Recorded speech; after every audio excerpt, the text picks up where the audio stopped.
దిరిమెల్ల దేవుని దయలో దేవుని కృపలు మనల్ని కాచి కాపాడిన దేవుని స్తుతించి నిద్రపోయే ముందు ఈ వాక్య ధ్యానం చేసుకుని పడుకోండి.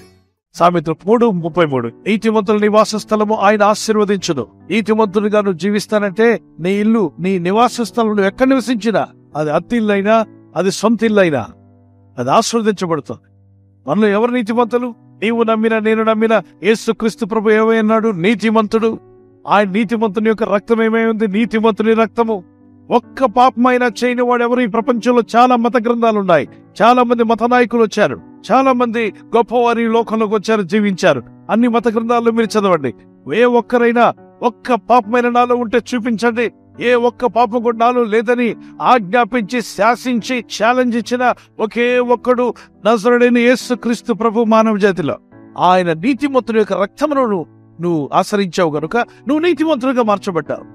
మొదటి యోహాను పత్రిక 1:9 మన పాపములను మనం ఒప్పుకునే ఎడల ఆయన నీతిమంతుడు, నమ్మదగిన వాడు గనుక సకల దుర్నీతి నుండి మనల్ని పవిత్రులుగా చేస్తాడట. యేసుక్రీస్తును బట్టి మీరు నీతిమంతులయ్యారు. అందుకే భక్తి లేకుండా జీవించొద్దు, భక్తి లేని మాటలు మాట్లాడొద్దు, భక్తి లేని స్నేహితులతో సహవాసం చేయొద్దు. వాళ్ళ ఇంటి మీదకి వచ్చే శాపం నువ్వెందుకు పంచుకుంటావు? వాళ్ళకి భక్తి లేదా? దేవుడంటే భయం లేదా? వాళ్ళకి దూరంగా ఉండు. వాళ్ళు తెలివైన వాళ్ళు అయి ఉండొచ్చు, నీకంటే మంచి ఉద్యోగాలు చేస్తుండ్రు, కానీ భక్తి భయం లేని వాడితో నువ్వు ఉంటే ఏదో ఒక రోజు శాపం వాని ఇంటి మీదకి వస్తుంది. వాడితో ఉన్నందుకు నీవు కూడా పంచుకోవాల్సి ఉంటుంది. కనుక భక్తిహీనులతో సహవాసం కట్ చేసుకోండి. బాగున్నారంటే బాగున్నారు, అంతవరకే. భక్తిహీనుని మీదకి వెతుక్కుంటూ వస్తుంట శాపం.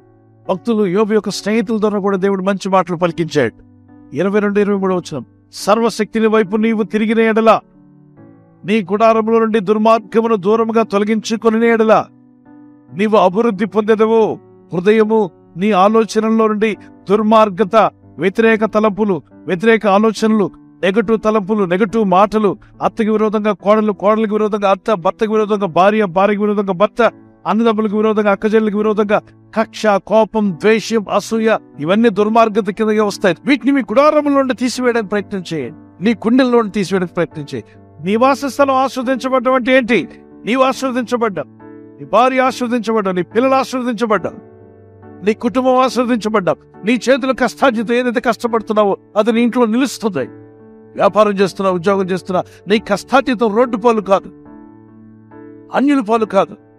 మోసగాళ్ళ చేతిలోకి పోకుండా దేవుడు కాపాడును గాక. ప్రార్థించండి, దేవుని దగ్గర మొరపెట్టండి.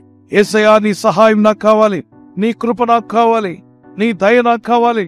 నీవు శ్రద్ధ నిలుపు నాయనా, నా పైన శ్రద్ధ నిలిపి నాకు సహాయం దయచేయండి.